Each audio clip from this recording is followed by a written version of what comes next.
Oke, Bismillahirrahmanirrahim. Assalamualaikum warahmatullahi wabarakatuh. Ya, kita bertemu lagi di mata kuliah Matematika Ekonomi, pertemuan ke-11. Pertemuan ini materinya terkait dengan diferensial ya. Diferensial fungsi sederhana. Nanti kita akan menghitung elastisitas permintaan dan penawaran ya. Ini yang akan kita bahas ya, quotient, diferensi, dan derivatif. Mungkin secara konsep diferensial itu merupakan turunan ya, turunan dari fungsi, dan kalian mungkin sudah mempelajari di SMA ya. Jadi saya menyegarkan kembali konsep dari diferensial itu sendiri, dan nanti kita akan menghubungkannya ke dalam penerapan analisa ekonominya, terutama dari masalah elastisitas ya, elastisitas permintaan dan penawaran. Minggu depan kita akan bahas dari segi produksi ya, biaya produksi, kemudian penerimaan marginal, keuntungan marginal dan sebagainya, juga bisa dianalisa dengan menggunakan diferensial. Tapi saat ini kita akan bahas dulu yang elastisitasnya ya. Nah, ini quotient, diferensi, dan derivatif. Yang artinya diferensi dan derivatif itu merupakan turunan. Ya, turunan di mana jika Y sama dengan Fx dan terdapat tambahan variabel bebas sebesar X atau delta X ya, maka sebesar delta X, maka fungsinya untuk mencari delta Y itu ya, Y sama dengan Fx, Y tambah delta Y sama dengan Fx tambah delta X. Delta Y sama dengan Fx tambah delta X min Y. Ya. Di mana ini adalah fungsi dari quotient diferensi derivatif, di mana ketika kita mencari delta Y, maka fungsinya adalah Fx tambah delta X ya dikurangi Fx ya. Ini adalah fungsi pertama. Kemudian apabila delta X adalah tambahan X, sedangkan delta Y adalah tambahan X, jadi delta Y timbul karena adanya delta X. Ya. Apabila dimasukkan ke dalam persamaan, maka ini adalah rumus ya, di mana ruas kiri dan ruas kanan itu dibagi oleh delta X ya, delta X. Ya, bentuk delta Y per delta X inilah yang disebut sebagai hasil bagi perbedaan antara koefisien diferensi ya, yang mencerminkan tingkat perubahan rata-rata variabel terkaitnya terhadap perubahan variabel bebas. Ya, di mana proses ini masuk ke dalam penentuan limit, di mana delta X sangat kecil. Kalau saya gambarkan dalam kurva ya, misalkan di sini ada kurva. Nah, ini ada Y ya, di sini Y. Di sini X. Misalkan di sini ada grafik ya. Nah, grafik seperti ini. Kemudian ada titik di sini. Ini ada titik, 2 titik. Nah, ini yang disebut sebagai Y1 ya. Ini Y1 titik ini. Kemudian ini Y2. Kita Y2. Nah, ini Y2. Nah, inilah yang disebut sebagai delta Y. Nah, ini jarak antara titik ini dengan ini disebut sebagai delta Y. Nah, ini delta Y. Sedangkan jarak antara titik ini dengan titik ini disebut delta X. Nah, ini kita ada titik di sini sebagai X1 dan ini sebagai X2. Ya. Kemudian, nah di sini ada limit ya. Limit ketika X mendekati 0 ya. Ketika X mendekati 0 ya, di mana delta Y per delta X sama dengan Y aksen. Apa Y aksen? Y aksen itu inilah. Nah, ini Y aksen di mana jarak antara grafik kemiringan, slope kemiringan dari satu grafik di sini ya. Sehingga yang disebut Y aksen adalah ini. Set. Ya. Dan dia mendekati 0. Ya, semakin mengkecil ya, delta X semakin kecil sehingga mendekati 0. Ya. Nah, itulah gambaran dari hasil proses diferensia dinamakan turunan atau derivatif yang disebut sebagai kuosien diferensi. Ya, kayak gitu ya. Nah, maka kalau kita rumuskan ke dalam satu fungsi, maka kuosien diferensi ini ya di mana delta Y per delta X sama dengan fx tambah delta X min fx dibagi dengan ini sama ruas kiri dan ruas kanan harus dibagi dengan delta X. Kemudian kita masukkan ke dalam limit ya, limit karena tadi saya katakan kita harus mencari Y aksen di mana Y aksen adalah ketika X delta X mendekati terhadap 0 ya. Ya. Nah, ini penotasiannya adalah di mana cara penotasian dari turunan suatu fungsi dapat dilakukan dengan berbagai macam. Nah, ini ya, di mana artinya adalah delta X sangat kecil, maka delta Y sama delta X mendekati sama dengan 0.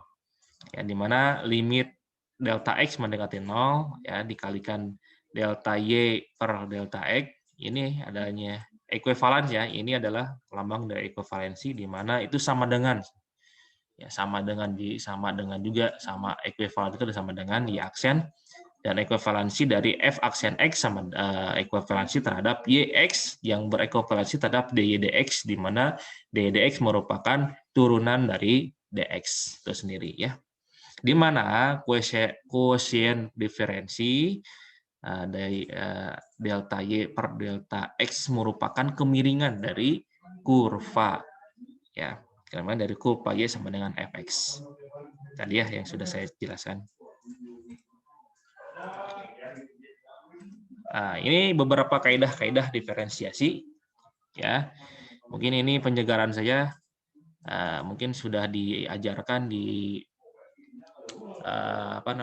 di SMA ya, tingkat SMA ya, di mana jika Y sama dengan K di sini ada konstanta ya, nilainya konstanta, maka rumusnya adalah dy per dx sama dengan 0. Nah, contoh, apabila Y sama dengan 5, maka dy per dx sama dengan 0. Itu ya, jadi gampang kalau ini. Kemudian, kaidah yang kedua adalah jika diferensinya berfungsi pangkat, fungsinya pangkat. Misalkan jika Y sama dengan X pangkat N, di mana N adalah konstanta, maka dy per dx sama dengan N X pangkat N-1. Ya, ini pasti udah tahu lah ya. Misalkan kita ada punya X pangkat 3 ya. Ketika Y sama dengan X pangkat 3, maka dy per dx-nya merupakan ya angka 3-nya dikedepankan ya. Nah, berarti 3X, maka pangkatnya dikurangi 1 jadi 2. Ya, jadi 3X pangkat 2 diturunkan. Gampang ya. Nah, jadi ini diferensial fungsi pangkat. Kemudian diferensial perkalian konstanta dengan fungsi ya. Ini juga gampang. Jika Y sama dengan K konstansa V, di mana V sama dengan Hx sama dengan d per dx merupakan K kali dV per dx. Contoh misalkan ketika ada fungsi Y sama dengan 5X pangkat 3, maka 5-nya dikeluarkan dulu ya. 5-nya dikeluarkan, kemudian 3-nya kita turunkan. 3-nya kita turunkan, berarti X pangkat 3-nya kita turunkan, sehingga kita punya 3X pangkat 2. Kemudian kita kalikan saja menjadi, sehingga fungsinya menjadi 15X pangkat 2. Gitu ya. Kalau dia perkalian, ya ini perkalian ya, 5X pangkat 3. Berarti 5 kali X pangkat 3. Ya. Kemudian jika diferensiasinya merupakan bentuk dari pembagian konstanta, misalkan jika Y sama dengan K var V, di mana V merupakan HX, maka ini rumusnya ya, dy per dx sama dengan min K V per dx dibagi V kuadrat. Misalkan kita punya fungsi Y sama dengan 5 per X pangkat 3. Ya, maka hasilnya adalah 5, ya kita turunkan yang X pangkat 3, sehingga 5 dikalikan 3X pangkat 2 per, ya sama tadi dikuadratkan intinya. Si X-nya dikuadratkan, sehingga tadi V-nya ya dikuadratkan, jadi X pangkat 3 kita kuadratkan. Kemudian di sini hasilnya adalah minus 15X pangkat 2 dibagi X pangkat 6. Ya, di sini tinggal dikalikan saja, 3 kali 2 sama dengan 6. Jadi X pangkat 6. Gitu ya, paham ya? Kemudian kaidah yang kelima, nah, di mana diferensiasi penjumlahan ya. Nah, jika Y sama dengan U plus minus V, di mana U sama dengan GX dan V sama dengan HX, maka dy per dx sama dengan du per dx plus minus dv per dx. Gitu ya. Misalkan kita punya fungsi Y sama dengan 4x kuadrat ditambah x pangkat 3 sama dengan U ya 4x per pangkat 2 du dx sama dengan 8x. Turunkan ya. Du dx-nya sama dengan, ini tinggal diturunkan 2 kali 4, 8. Kemudian 2 pangkatnya dikurangi 1 jadi 8x. Kemudian V-nya, kita cari V-nya. Ya, V-nya ada, ini adalah U ya, ini V ya. Ini ada U, ini V, di mana V-nya adalah X pangkat 3. Kita turunkan X pangkat 3, jadi 3X pangkat 2. Kemudian tinggal ditambah ya. Nah, tinggal ditambahkan ya, du per dx ditambah dv per dx. Sehingga hasil dari 4x y sama dengan 4x pangkat 2 tambah x pangkat 3 merupakan 8x tambah 3x pangkat 2. Ini hasilnya setelah diturunkan. Ya. Atau boleh juga disebut sebagai y aksen lah ya, y aksen. Nah, y aksen. Ya, tadi ya, y aksen. Kemudian yang keenam, diferensiasi perkalian fungsi. Nah, jika Y sama dengan U kali V, di mana U sama dengan GX dan V sama dengan HX. Nah, contoh di sini ada 4X kuadrat dikali X pangkat 3. Ya. Kita masukkan rumusnya ya, di mana 4X kuadrat, ya, karena U kali V kan, U kali V ya. Nah, 4X kuadrat dikali begini, ini diturunkan, ini tidak diturunkan, ini caranya ya. Lihat, yang pertama diturunkan adalah yang bisa yang 4x dulu atau yang x pangkat 3 dulu. Nah, kita turunkannya yang 3x x pangkat 3 dulu. Sehingga di sini kita punya 4x pangkat 2 dikali turunan dari x pangkat 3 merupakan x 3x pangkat 2 ditambah x pangkat 3 dikali turunan dari 4x pangkat 2, yaitu 8x. Hasilnya ya di mana 4x kuadrat dikali 3x merupakan 12, x pangkat 4, dan x pangkat 3 dikali 8, berarti 8x pangkat 4 ya. Nah, karena ini sama ya, berarti tinggal ditambahkan saja. Berarti 12x pangkat 4 tambah 8x pangkat 4 merupakan 20x pangkat 4. Berarti ini hasil dari turunan Y 4x pangkat 2 dikali x pangkat 3. Gitu ya. Nanti kalau susah memahami boleh bertanya ya di forum. Kemudian diferensiasi pembagian fungsi. Nah, ini bagi ya. Di mana jika Y sama dengan U per V, di mana U sama dengan GX dan V sama dengan HX, maka ini rumusnya ya, di mana dy per dx sama dengan V turunan V ya dikurangi turunan U dibagi V kuadrat. Misalkan kita punya fungsi Y sama dengan 4x kuadrat per X pangkat 3. Kita masukkan saja ya, di mana V-nya adalah X pangkat 3. Ini V ya. Ini V, ini U.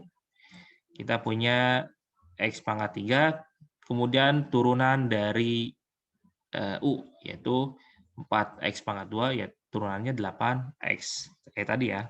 Kemudian 4X pangkat 2 dikali turunan dari X pangkat 3. Ya, jadi 3X pangkat 3X kuadrat. Dibagi V kuadrat. V-nya berapa nilainya? X pangkat 3. Maka X pangkat 3 kita kuadratkan. Maka hasilnya, ya di sini 8X pangkat 4, ya ini kalikan ini.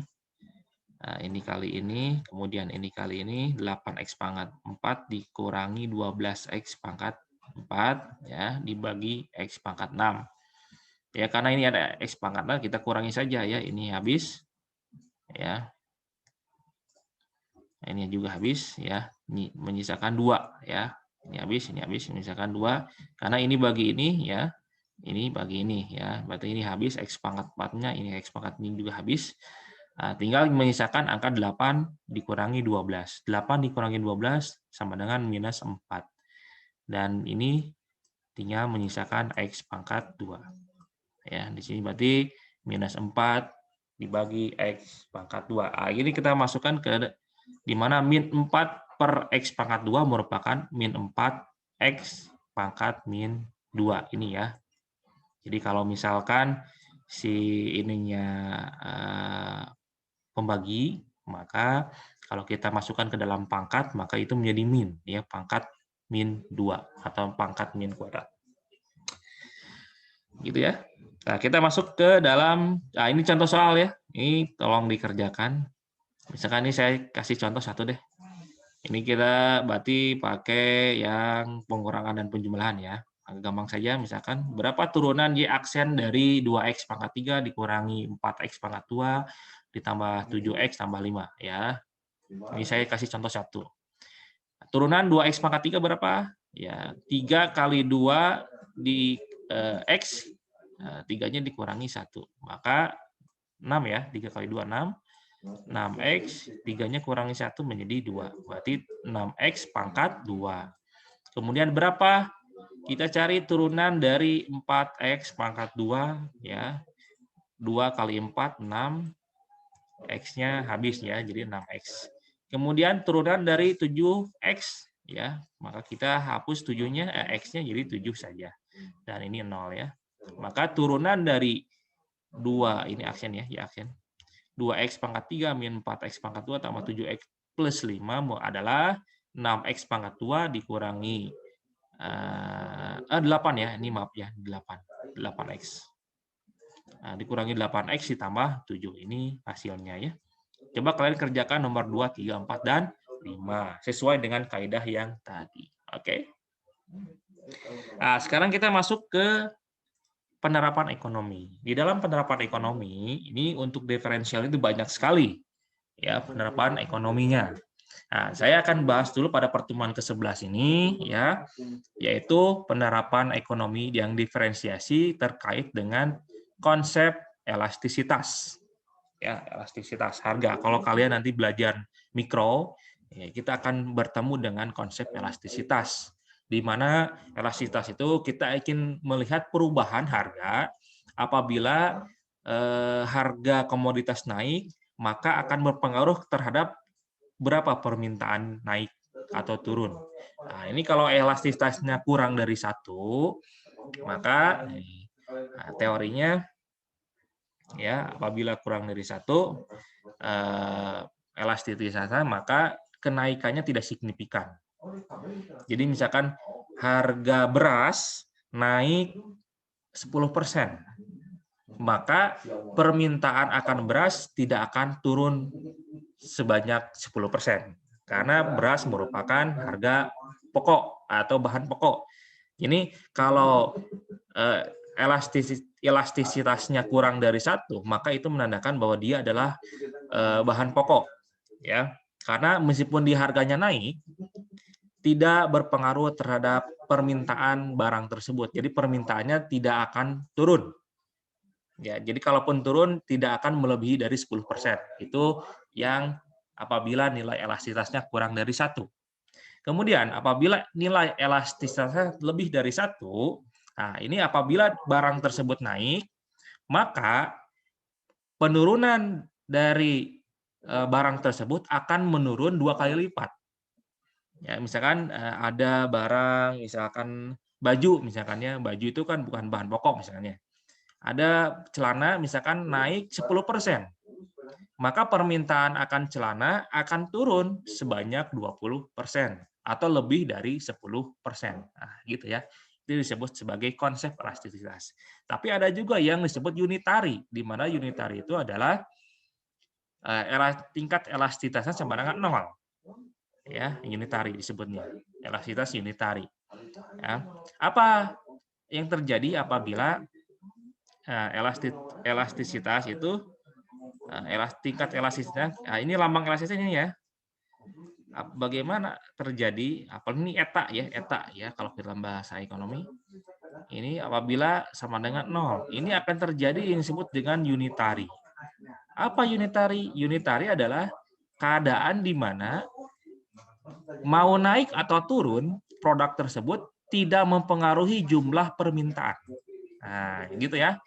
Jadi mau barang ini naik atau turun, dia tidak mempengaruhi jumlah permintaan. Jadi permintaannya akan sama, segitu. Contohnya apa? Produk apa? Garam contohnya. Garam ya.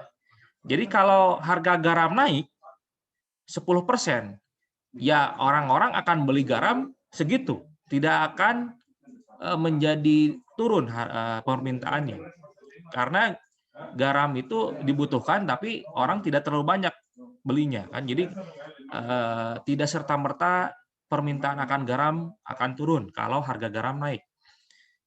Nah, kemudian kalau kebalikannya, kalau harga garam itu turun, misalkan harga garam murah, misalkan ya di pasaran, tidak serta-merta permintaan akan garam itu menjadi naik. Jadi orang tetap beli garamnya ya segitu, sesuai dengan kebutuhan dia. Tidak akan beli garam 100 kilo, misalnya enggak kan kalau harganya murah. Gitu. Itu disebut sebagai produk unitary atau di mana nilai elastisitasnya sama dengan 0.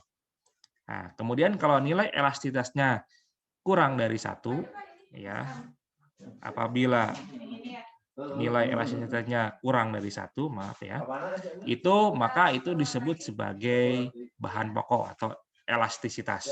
Ya, di mana ketika harga ini naik, harganya naik, maka akan terjadi penurunan tingkat permintaannya tetapi tidak melebihi 10%. Jadi kurang dari 10%. Artinya meskipun harganya naik tapi permintaannya juga tetap banyak. Seperti misalkan BBM ya. Jadi kalau BBM naik, permintaannya tidak akan turun, tetap permintaannya akan sama dengan sebelum naik gitu ya. Atau kalaupun turun maka turunnya tidak akan melebihi 10%. Nah, kalau elastisitasnya lebih dari 1, nilai elastisitasnya lebih dari 1 ya, maka ini ketika terjadi kenaikan harga, maka permintaan akan barang tersebut akan turun sebanyak 2 kali lipat atau lebih dari 10%. Permintaannya akan turun. Kebalikannya, kalau barang tersebut terjadi penurunan, ini kalau elastisitasnya lebih dari 1 ya, maka permintaan barang itu akan naik lebih dari 10% ya, lebih dari kenaikan dari harga tersebut gitu ya. Itulah dianalisanya dengan menggunakan analisa diferensiasi. Contoh ya, kita akan lihat contohnya. Misalkan fungsi permintaan, nah ini ya, permintaan akan suatu barang dikatakan bersifat elastis apabila tingkat permintaannya lebih dari 1. Kemudian elastik uniter di mana sama dengan 1 dan inelastis lebih dari 1. Barang yang permintaannya elastis mengisahkan bahwa jika barang tersebut berubah sebesar persentase tertentu, maka permintaan terhadap akan perubahan secara berlawanan arah dengan prestasi yang lebih besar. Ya. Jadi dia kalau naiknya 10%, maka dia akan turun. Jadi akan berlawanan arah. Jadi kalau harga naik, maka permintaannya akan turun melebihi persentase harga kenaikannya. Itu disebut sebagai konsep elastisitas. Misalkan kita buktikan dengan perhitungan ini, ya. Misalkan ada fungsi permintaan suatu barang ditunjukkan dengan persamaan Q-Day sama dengan 25 min 34 pangkat 2.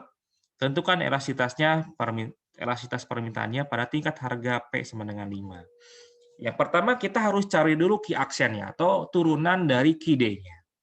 Ya, Q-Day-nya adalah 25 dikurangi 3P pangkat 2. Maka Q aksen D-nya atau Q aksen atau turunan dari Q-Day sama dengan DQ-Day sama dengan turunannya berapa? Jadi 2 kali 3, 6, jadi minus 6P. Ya, ini turunan dari 3 ini berarti tercoret ya, turunan 225 coret. Sehingga turunan dari Q-Day sama dengan 25 min 3P kuadrat adalah min 6P. Nah, kita masukkan ke dalam rumus tadi, di dalam rumus menghitung elastisitas, di mana turunan dari Q-D dikali P per Q-D. Ya. Berapa turunan dari Q-D itu? 6 min 6P dikali P per 25 per 3 kali kuadrat. Ya, berapa P-nya? P-nya adalah 5. Ya, kita substitusi saja. Minus 6 kali 5 dikalikan 5 per 25. Nah, ini P pangkat 2, 5 pangkat 2, ya, kuadrat, dikalikan 3 adalah 75. Sehingga kalau kita lihat di sini 30 ya, ini 30 minus 30, ya. Nah, 5 per 25 ini menyisakan berapa? 25 dikurangi 75 sama dengan minus 50. Ya. Minus 30 dikali 5, 150. 150 dibagi minus 50 sama dengan 3 ya, minus dibagi minus jadi positif. Sehingga nilai elastisitasnya adalah 3 ya. Berarti dia adalah di mana elastisitasnya lebih dari 1. Sehingga kalau terjadi kenaikan harga misalkan 10%, misalkan dia naik nih harganya dari 5 jadi 10 misalkan 1 kali lipat, maka dia tingkat penurunannya lebih dari 10% atau 100% ya, gitu ya. Dia elastisitas permintaannya 3 berarti bahwa apabila dari kedudukan harga 5, harga naik atau turun sebesar 1%, maka jumlah barang yang akan diminta akan berkurang sebanyak 3%. Ya. Jadi kalau dia naik 1%, ya, dia naik 1% harganya, maka permintaannya akan turun sebanyak 3%. Kalau dia naiknya 2%, maka permintaannya akan turun sebanyak 6%. Gitu. Jadi bisa 2 kali lipatnya. Oke, gitu ya. Ini contoh kasus permintaan dari konsep elastisitas dengan menggunakan diferensiasi. Kemudian kita contoh yang lagi adalah kita akan bahas yang penawarannya. Elastisitas dalam penawaran. Misalkan ada soal ya, fungsi penawaran suatu barang digambarkan oleh QS sama dengan minus 200 ditambah 7P kuadrat. Berapa elastisitas penawarannya pada tingkat harga P dan 15. Jadi berapa tingkat elastisitas ketika harganya 10 dan berapa tingkat elastisitasnya ketika harganya 15. Kita turunkan ya. Berapa sih turunan dari QS sama dengan min 200 ditambah 7P kuadrat. Hasilnya adalah Q aksennya 14P ya. Dari mana? Dari sini. 2 kali 7, 14P. Kemudian kita hitung ya. Masukkan ke rumus turunan dari Q dikali P per QS sama dengan 14P dikalikan P per minus 200 tambah 7P kuadrat. Di mana P-nya berapa? Kita masukkan dulu yang 10. Kita masukkan dulu yang 10 ya. Maka 14 kali 10, 140. Kemudian kita masukkan 10 minus 200. Ini 7 kali 10 pangkat 2 sama dengan 700. Maka elastisitas harga ketika harganya 10, maka elastisitasnya 2,8. Artinya apabila harga ini naik 1%, misalkan ya, berapa 1% dari 10? 1 ya. Misalkan naik jadi 11, maka harganya, permintaannya turun sebanyak 2,8%. Nah, gitu ya. Kemudian, ketika harganya menjadi naik 15, ya. Penawaran ya, maaf, ini penawarannya ya, ini kebalikan ya, ini penawaran ya. Kalau penawaran berarti dia produksinya akan kalau harganya turun, nah ini kalau kebalikannya, ini penawaran ya, kalau penawaran. Jadi kalau harganya 10, maka tingkat produksinya 2,8. Ya, jadi kalau harganya naik jadi 11 misalkan, maka akan terjadi produksinya juga akan menurun sebanyak 2,8%. Jadi semakin turun harga, ya maka produksinya akan semakin naik, ya. Nah, ini terjadi ketika 15, ya, P15, ya. Ini masukkan ya, jadi 15 kali 15 dikali P. P-nya berapa? 15. Oh, ini 14. 14 kali 15 210 ya.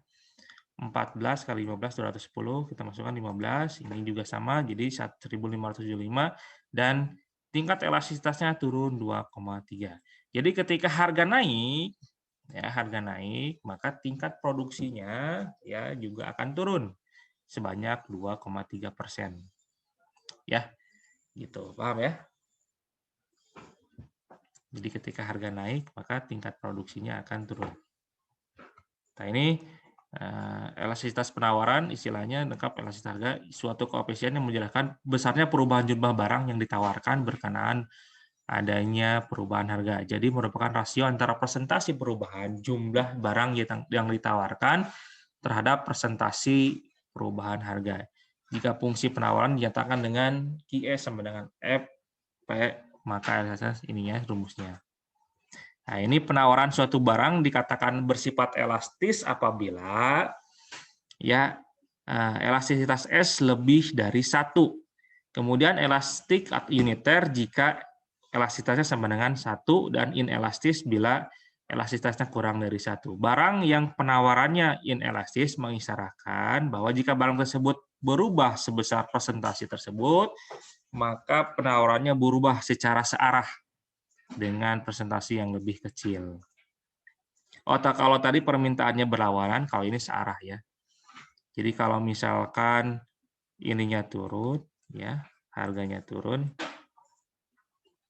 maka permintaan barang yang ditawarkan juga akan turun. Ya. Kalau permintaannya harganya naik, maka barang yang ditawarkan juga akan naik. Itu dari konsep penawaran ya, konsep elastisitas. Oke, itu saja yang bisa saya sampaikan di pada kuliah hari ini ya, terkait dengan diferensiasi yang kita masukkan untuk analisa konsep elastisitas. Itu saja ya. Kalau tidak paham nanti boleh di forum diskusi atau boleh di WhatsApp grup. Terima kasih. Nanti dikerjakan itunya ya. Latihan soalnya dikerjakan. Terima kasih atas perhatiannya. Assalamualaikum warahmatullahi wabarakatuh.